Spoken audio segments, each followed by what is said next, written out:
Good morning students. आज हम economics में करेंगे chapter number 6 diagrammatic presentation of data, bar diagram and pie chart. इस चैप्टर में क्या है कि हमने डायग्राम के द्वारा डाटा को प्रेजेंट करना है। दो मेथड बताए गए हैं इस चैप्टर में, एक है बार डायग्राम और दूसरा है पाई चार्ट। ठीक है, तो बार डायग्राम क्या होता है?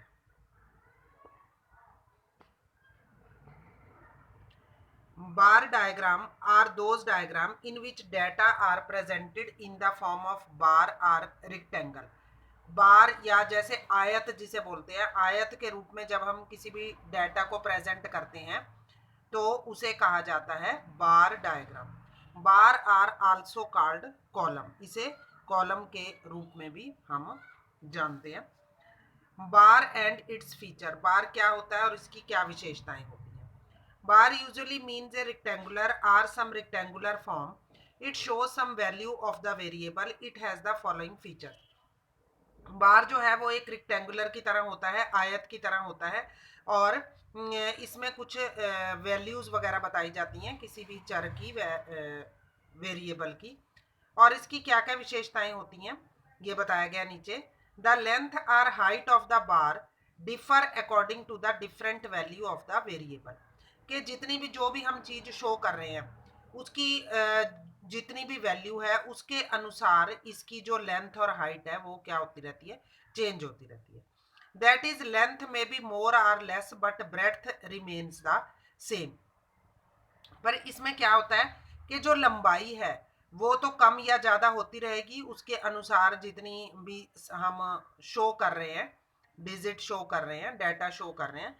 पर जो क्या है, इसकी जो ब्रेड्थ है, इसकी चौड़ाई जो है वो क्या रहती है, सेम रहती है। बार में बी आइदर वर्टिकल और horizontal, however usually these are used in their vertical form. वैसे तो ये हॉरिजेंटल बी और वर्टिकल दोनों हो सकते हैं, पर मोस्टली हम इसे वर्टिकल फॉर्म में यूज करते हैं।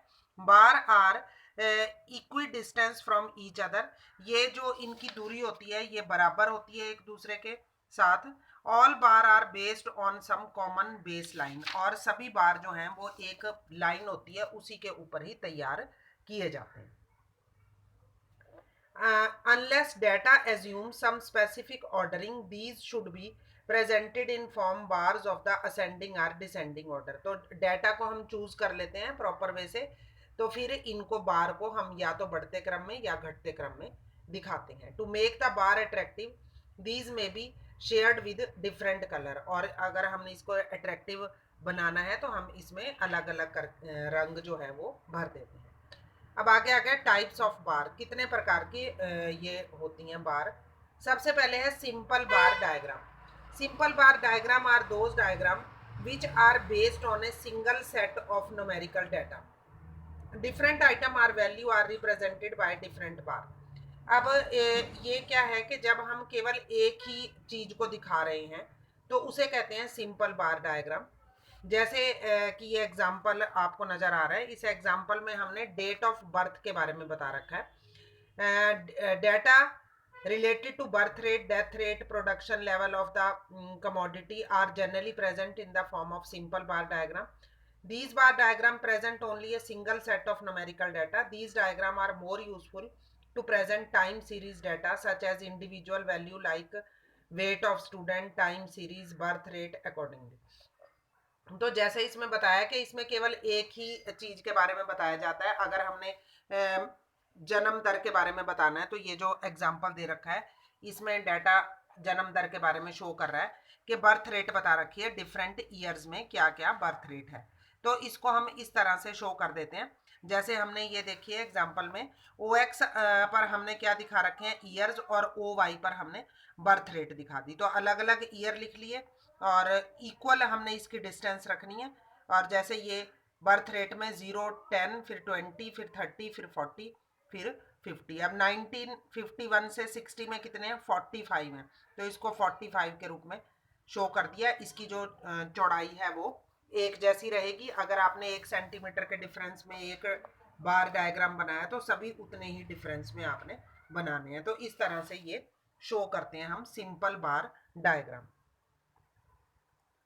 नेक्स्ट है नेक्स्ट एग्जांपल में देखिए, ये जो पिछला एग्जांपल था ये तो वर्टिकल बार डायग्राम था, और जो ये अगला है ये क्या है, हॉरिजेंटल। जैसे इसमें मार्क्स दे रखे हैं तो ये हॉरिजेंटल के रूप में हमने शो किया है। इसमें ओ एक्स पर मार्क्स दे दिए और ओ वाई पर हमने स्टूडेंट्स दे दिए। उसमें उल्टा था, ओ एक्स पर क्या थे, ईयर्स थे, और ओ वाई पर बर्थ रेट था। तो वो हॉरिजेंटल था खड़े रूप में, ये लेटे हुए रूप में है। वो वर्टिकल था खड़े रूप में, और ये हॉरिजेंटल है लेटे हुए रूप में। बाकी बनाने का तरीका जो है वो सेम है। नेक्स्ट है multiple bar diagram. Multiple bar diagram are those diagram which show two or more set of data simultaneously. Generally these diagram are used to make comparison between two set of series such as birth rate, death rate. Separate bar are drawn to present separate set of value. Generally bar are differentiate by color or simultaneously indicate the behavior of two set of series. अब multiple bar diagram में क्या होता है कि जब हम दो चीज़ों के बारे में डेटा शो करना चाहते हैं तो ये जनरली हम कंपैरिजन के रूप में करते हैं, जैसे बर्थ रेट और डेथ रेट। ये जो एग्जांपल दे रखा है इसमें बर्थ रेट और डेथ रेट का डेटा शो किया हुआ है, इसको हम ये प्रेजेंट करेंगे। ये एग्जांपल में देखिए, ओ एक्स पर हमने ईयर्स लिखे हैं, ओ वाई पर बर्थ और डेथ रेट दोनों दे रखी हैं।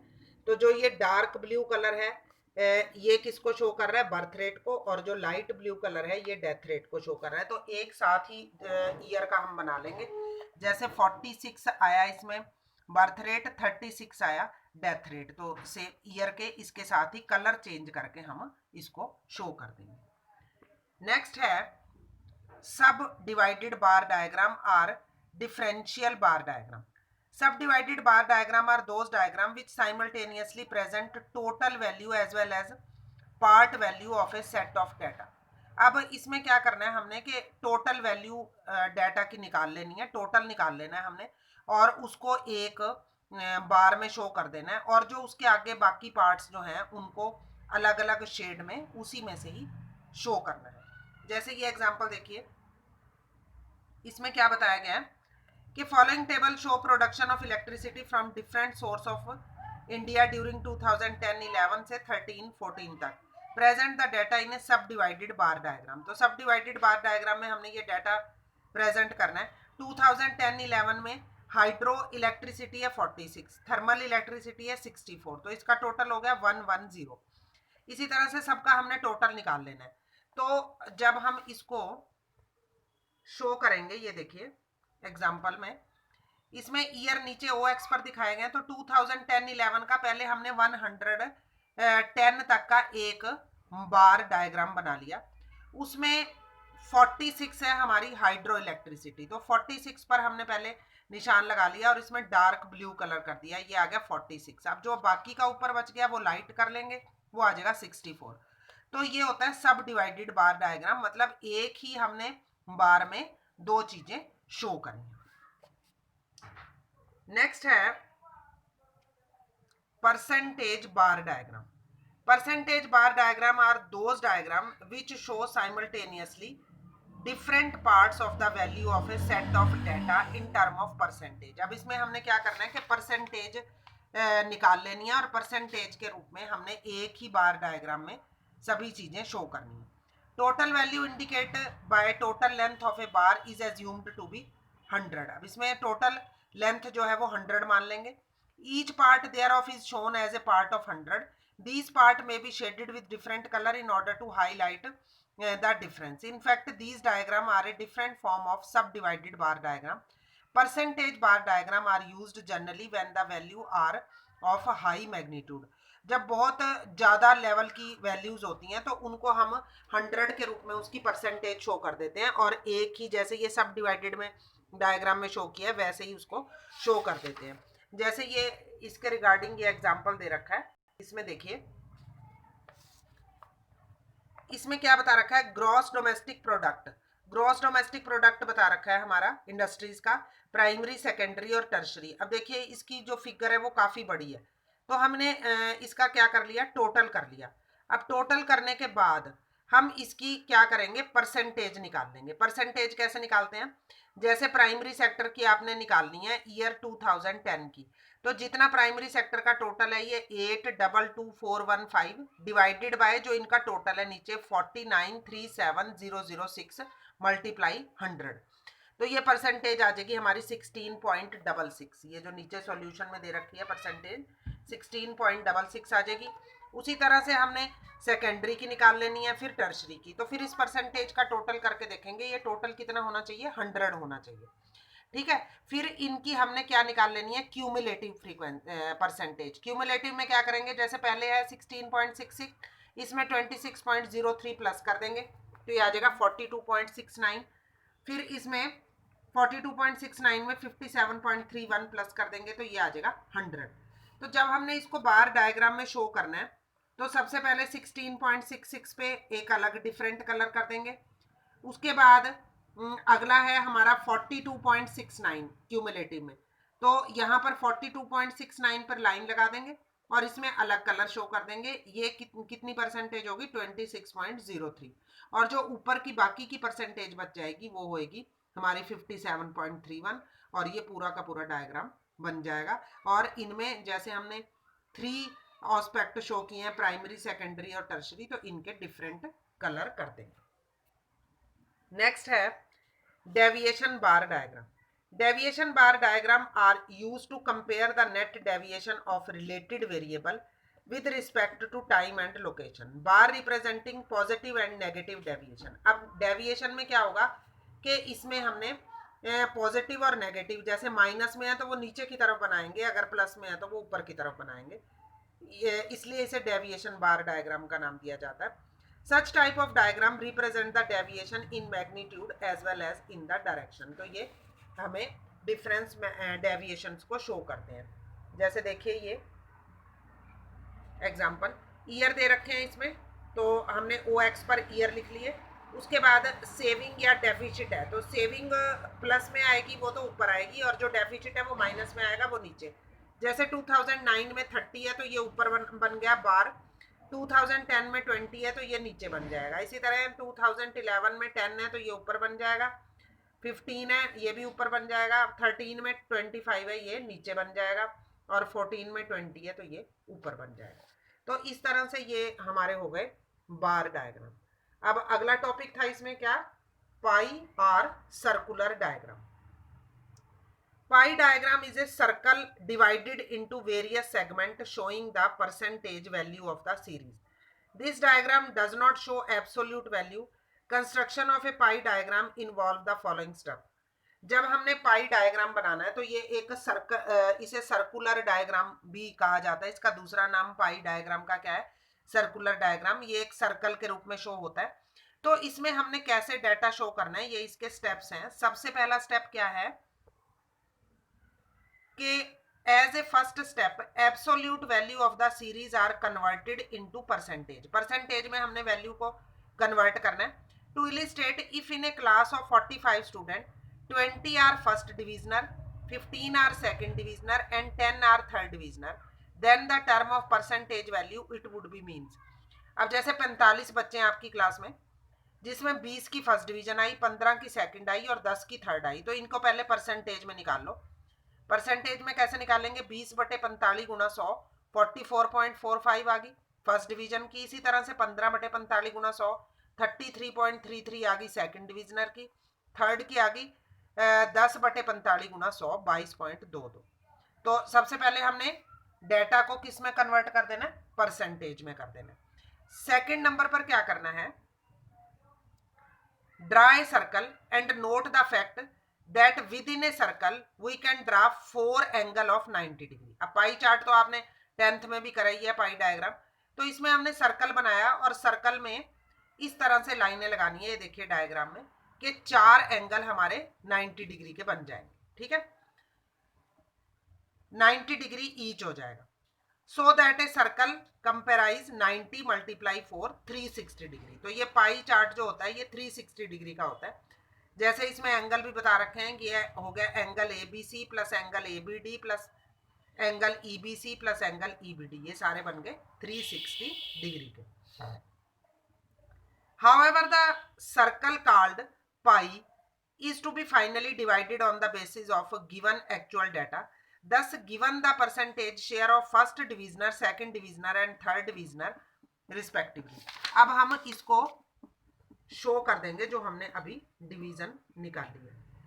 इसको शो करने के लिए क्या करेंगे, adding up 100 we divide the circle in term of different angle. अब जैसे फर्स्ट डिवीजन जो थी वो कितनी आई थी 44.45, तो इसको क्या करेंगे 44.45 डिवाइडेड बाय 100 मल्टीप्लाई 360। 360 से क्योंकि एंगल निकल जाएंगे इसके तो ये आ गया 160 डिग्री। इसी तरह से सेकंड डिवीजन का 33.33 डिवाइडेड बाय 100 मल्टीप्लाई 360 ये आ गया 120 डिग्री। थर्ड डिवीजन का 22.22 डिवाइडेड बाय 100 मल्टीप्लाई 360 डिग्री ये आ गया 80 डिग्री। अब इन तीनों का जोड़ जो है वो 360 डिग्री आना चाहिए।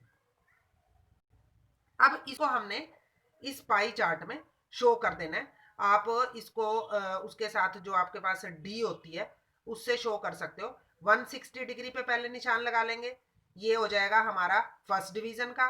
फिर उसके बाद आगे 120 डिग्री पे लगा लेंगे, ये सेकंड डिवीजन का हो जाएगा। और 80 डिग्री पे लगा लेंगे, ये हो जाएगा थर्ड डिवीजन का। Show each value in the circle clockwise as shown in pie diagram. This indicate percentage distribution of the student of class 11th। तो हमने इसको क्लॉकवाइज शो कर देना और ये हमारा जो ये डायग्राम है ये पाई चार्ट के रूप में हमें पता चल जाएगा। इसी तरह से ये एक और एग्जांपल दे रखा है, जैसे ये इन 2011-12 नेट डोमेस्टिक प्रोडक्ट दे रखा है। इसमें primary, secondary, transport, finance, community, इसका टोटल है 100। तो अब हमने इसकी सबसे पहले परसेंटेज निकाल लें, दे ही रखी है इसमें परसेंटेज 16.2, 25.4। तो इसको हमने 16.2 डिवाइडेड बाय 100 मल्टीप्लाई 360 इसको इस तरह से शो कर देना है। तो ये हमारी आ जाएगी 58.32, 91.44, 99, 65.16, 46.08। अब इसको हमने फिर पाई चार्ट में शो कर देना है। पाई चार्ट में शो करोगे आप तो ये सारी चीजें आपको, जैसे मैंने पहले अभी एग्जांपल ये वाला बताया, उसी के अनुसार इसका पाई चार्ट बन जाएगा।